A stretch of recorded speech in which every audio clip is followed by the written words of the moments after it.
Xo'p, assalomu alaykum hammaga. Bugun Bookmapdagi ozgina tushuncha berib o'taman. Ya'ni ular qanaqa ishlaydi, bozorda qanaqa yuradi, o'zi Bookmap nimaga kerak bizga. Xo'p, birinchi keladigan bo'lsak, Bookmap bizga nima uchun kerak? Men hozir Bookmap bizga bozordagi nima deydi, chart ko'ramiz-ku, shu chartni ichini ko'rib berishimiz uchun kerak bo'ladi. Ya'ni kimdir sizlarga trading o'rgataman, faqat mana shu chartni o'zini trading view'da chartni o'zidan tushuntiradigan bo'lsa va chartni o'zidan iborat trading deb gapirsa, bu gap noto'g'ri. 100% garantiya beraman. Xo'p, mana bizdagi mana shu grafikni Bookmap boshqacha vizualizatsiya qilib beradi. Ya'ni narx keladi pastdan, tepada xuddi shuni bizga ko'rsatib beradi. Ya'ni qayerda qanchalik ob'yom bor, qayerda qanchalik ob'yom kiryapti va chiqyapti. Shularda, ya'ni bir xillar aytishadi, bozorda kitlar bor. Kitlarda o'sha kitlarni ham katta ularni hedge fondlarni ham ko'rsa bo'ladi. Bu Bookmap просто идеальный programma men uchun. Yana bilmadim. Unga bitta stakan variantni qo'shib yuborsam просто идеальный bo'ladi. Kimdirlar bo'lmaydi, Bookmap ishlashni bo'lmaydi desa asbob yebdi, bekorlarni 5 tasini yebdi. Xo'p, endi keladigan bo'lsak, Bookmap hozir. Xo'p, Bookmap birinchidan likviddan likvidga qarab yuradi. Bu spotlangan narsa, ya'ni bu nima deyiladi ingliz tilida? Order flow, ya'ni likvidlar oqimi. Xo'p, bozor nimaga likviddan likvidga yuradi? Chunki mana bu yerda bozor kelyapti, tepada mana bunaqa likvid yo'q, mana bunaqa. Ya'ni bu yoqda qancha likvid bor ko'rib bo'lmayapti. 36 146. Bu 146 nima desa bo'ladi? Hard term liquidity deyiladi. Ya'ni bu qattiq likvid. Bu bozorda uncha ketmaydi, ya'ni qip-qizil bo'lib turibdi. Bu hard liquidity bo'ladi. Hard term liquidity. Xo'p, mana bunaqa ko'k, mana bunaqa sabzrang, mana bunaqalar chiqsa sariq, sabzrang, ular yumshoq likvid deyiladi. Ya'ni ularga borib berish va ulardan qaytish unchalik muhim emas bozor uchun. Qanchalik muhim emas, agar bozorda ob'yom qolmasa, ob'yom chiqib ketadigan bo'lsa, ahamiyatli bo'ladi. Bozorda ob'yom ko'tarib, Amerika sessiyadan keyingi holatlar bo'ladigan bo'lsa, hard term liquidity juda ham kerak bo'ladi. Bozorda u kichkina ob'yomlar muhim rol o'ynamay qoladi o'sha payt.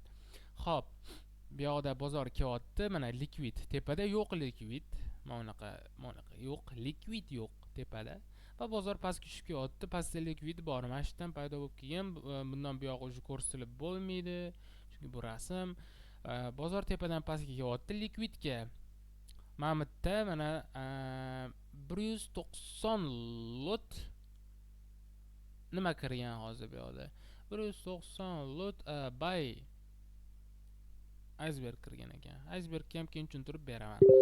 Xo'p, pastga keldi. Pastga kelgandan keyin likvid oldida, likvidni olgandan keyin stop lossni ham keyin tushuntirib beraman. Ikkinchi likvidga keldi. Ikkinchi likvidga kelgandan keyin hozir kichkina likvid olganman shu yerda.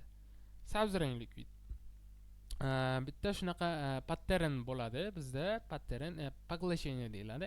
Bitta likvidni oldi, ikkinchisini oldi va uchinchisini qidirib ketadi bozor. Ya'ni uchinchisi unga support yoki resistant bo'lib beradi. Ya'ni bozor birinchisini oldi, ikkinchisini oldi, mana bitta symbolic sweep indikator kirgan. Bu bizga idealniy bo'lib beradi. Tepaga ketdi va pastga support bo'lib berdi bu keyingi likvidlar. Taq dedi, ikkinchisi keldi, ketdi bozor tepaga uchib ketdi. Bu albatta S&P 500, ya'ni S&P 500 aksiya. Xo'p, bu yoqda liniya tortyapmiz, liniyadan tepaga xuddi shu tushuntirib beradiganim. Hozir heatmap tushuntirib beryapman. Yana bozor mana keldi, bitta urildi, ikkita urildi, uchinchisi mana yorib o'tib ketdi. Va bozor keldi, tepaga chiqdi, tepada likvid yo'q. Pastga tushdi, mana bitta ozgina likvid paydo bo'lgan edi, mana bitta pastroqda. Keyin pastroqda emas, o'zi likvid urgan ekan. Tepaga ketib, короче, ana konsolidatsiyada yurdi. Konsolidatsiya bilsanglar kerak, bozor qayerga borishni bilmay korobkani ichida aylanib yuradi. Xo'p, konsolidatsiyada bo'ldi, tepada likvid paydo bo'ldi, likvidga bozor chiqdi. Likvidga chiqayotgan paytida endi uraman, olaman degan paytida bozor likvidni olib tashladi. Likvidni olib tashlagandan keyin bozor addushi oqib berdi.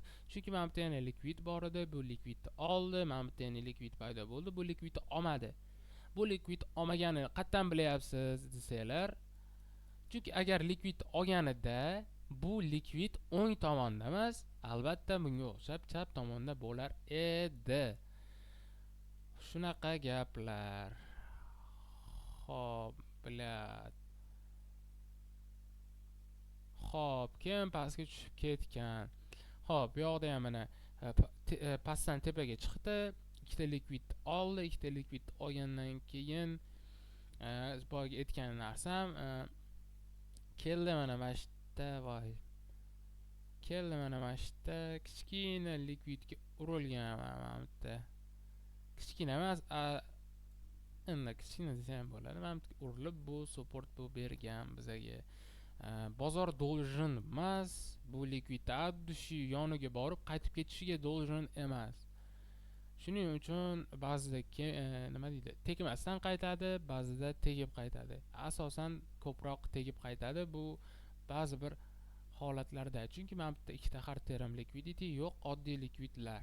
Xo'p, endi pastga tushdi, pastga tushgandan keyin bu likvidga keldi, bu likvidga tegib buni olmadi. Olmaganining sababi boyagindek iceberg yoki stop losslar. Chunki mana yoki mana bu yana katta likvid paydo bo'lib qolgan.